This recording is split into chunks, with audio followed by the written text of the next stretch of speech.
Hi, DCB ബാങ്കിന്റെ Q3 result വന്നിട്ടുണ്ട്. കഴിഞ്ഞ കുറേ ക്വാർട്ടറുകളായിട്ട് കൺസിസ്റ്റന്റ് ആയിട്ട് അവർ പറയുന്ന അതേ ഫിഗേഴ്സ് തന്നെ പോസ്റ്റ് ചെയ്യുന്ന ഒരു ബാങ്കാണ് DCB ബാങ്ക് എന്ന് പറയുന്നത്. അതിനകത്ത് യാതൊരു വ്യത്യാസവും വരാറില്ല. 18 to 22% ആണ് മാനേജ്മെന്റ് എപ്പോഴും ഗൈഡ് ചെയ്യാറ്. അതേ രീതിയിൽ തന്നെ അവർ ഫിഗേഴ്സും പോസ്റ്റ് ചെയ്യുന്നുണ്ട്.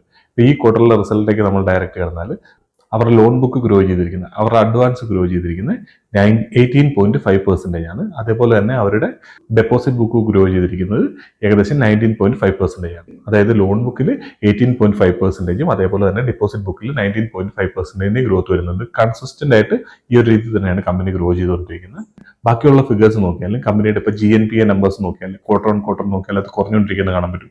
അതും കഴിഞ്ഞ കുറേ ക്വാർട്ടറുകളായിട്ട് GNPA നമ്പേഴ്സ് അല്ലെങ്കിൽ NNPA നമ്പേഴ്സ് കുറഞ്ഞുകൊണ്ടിരിക്കുന്നത് നമുക്ക് കൃത്യമായിട്ട് കാണാനായിട്ട് പറ്റും.